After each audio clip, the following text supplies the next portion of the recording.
not a drill. I repeat, this is not a drill.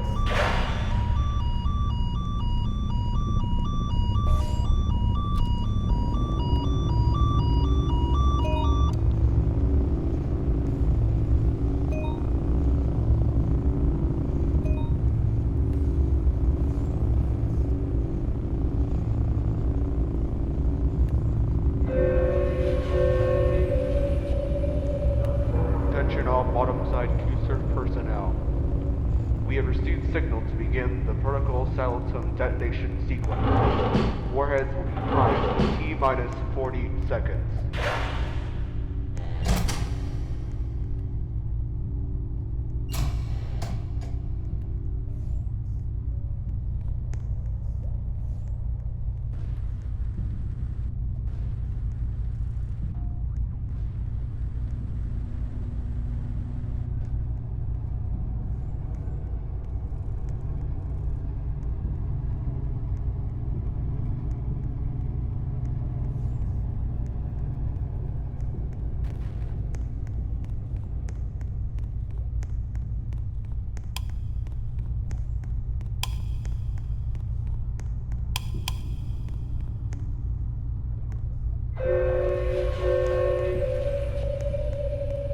Attention all Q-Surf personnel. The warhead is ready for detonation. All bottom side facility personnel, please evacuate to the Tartarus zone immediately. I repeat, please evacuate to the Tartarus zone immediately.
Attention!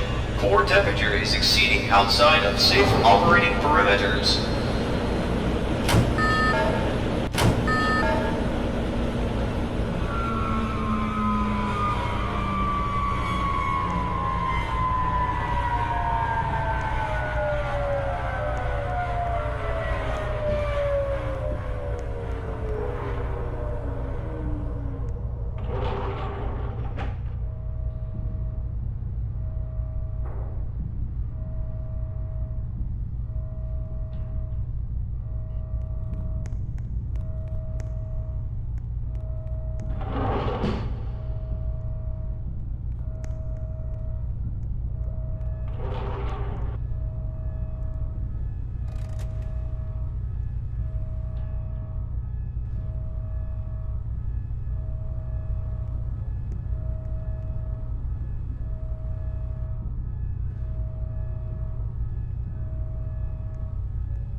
Facility personnel.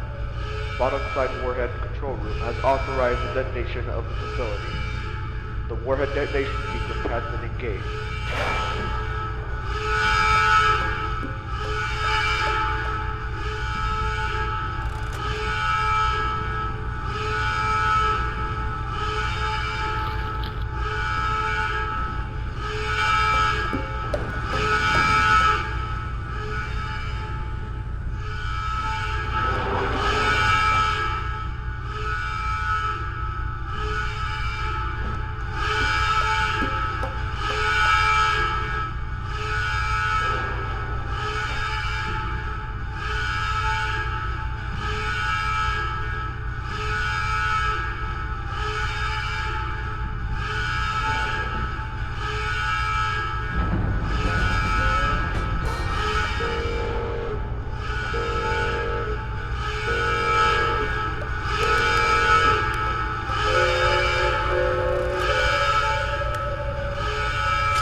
Warhead detonation in T-minus 200 seconds. I repeat, warhead detonation in T-minus 200 seconds.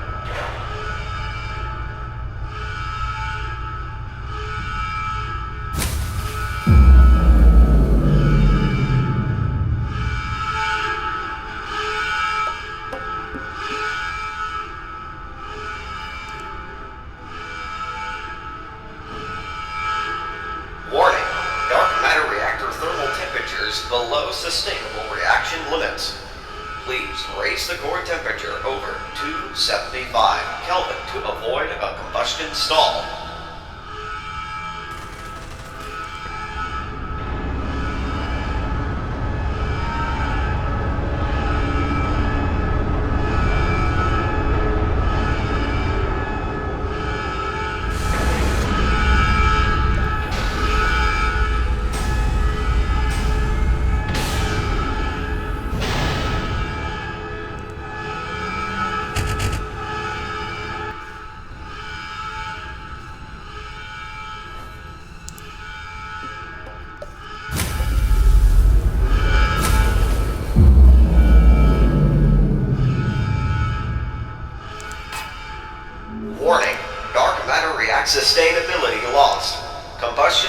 systems has been stalled. Please restart the dark matter reactor immediately.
Attention all facility personnel. Warhead detonation in T-minus 60 seconds.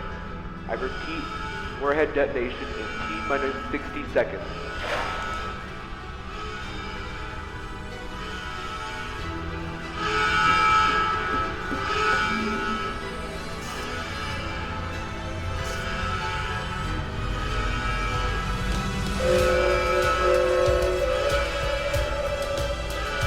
Attention all facility personnel. The warhead will detonate in T-minus 30 seconds. 29, 28, 27, 26, 25, 24, 23, 22, 21, 20 seconds. 19, 18, 17, 16, 15, 14, 13, 12, 11, 10 seconds. 9, 8, 7, 6, 5, 4, 3, 2, 1.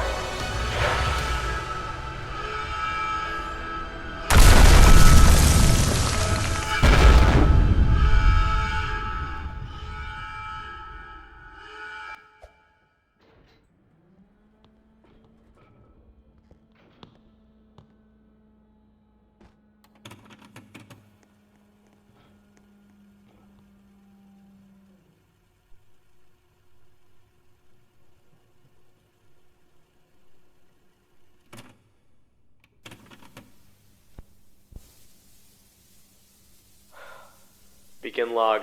Today's date is August 20th, 1985. Time is 7:20 p.m. Eastern Standard Time. Log ID is Delta Echo 553. Alright, let's begin. Around midnight on August 18th, 1985, the facility suffered a break-in-air situation, where an undetermined amount of trained combatants were able to ferment themselves within the off-limits areas of the facility. Is this correct? Yes. From there, said combatants were able to bypass or in-place security systems and trigger a protocol cell-time contingency plan via a self-manufactured site access card. They were additionally able to find a spare Warhead Arvin key to access step 4 of the protocol cell-time sequence, that being the detonation panel. Is this correct?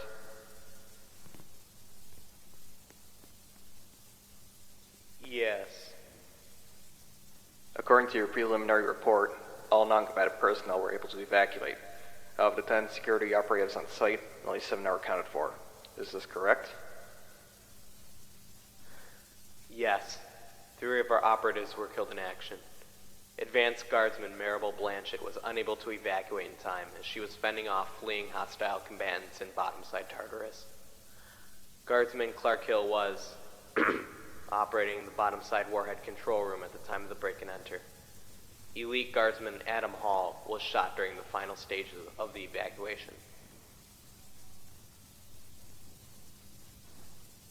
Well, ain't that fantastic?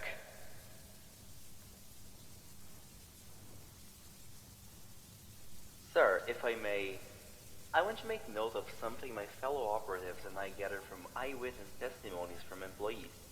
They say that these combatants ignored them and did not express any immediate danger to them.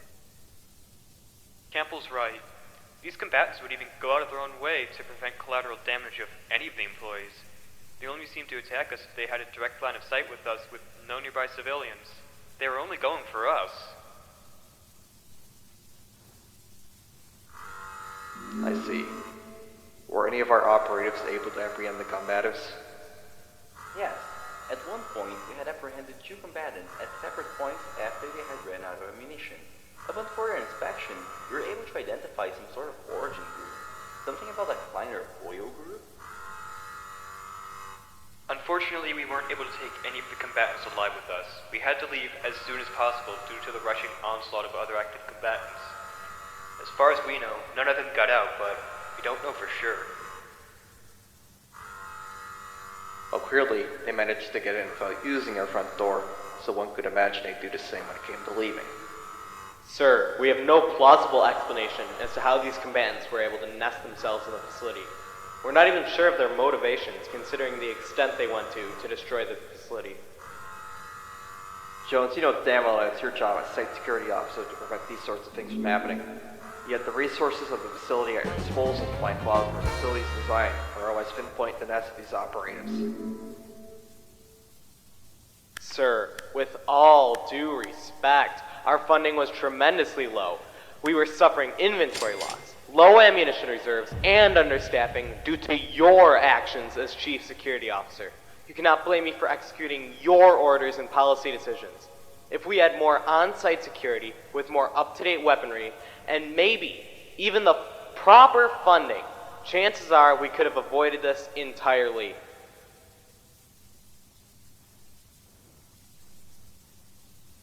You never made it clear that your division was suffering from such traits. Due to your own incompetence, our records never indicated that you needed an increase in funding, an increase in the number of operatives, or otherwise. We're done here. Instead of arguing with you, I'm taking my investigation elsewhere. I expect your resignation at my desk by tomorrow.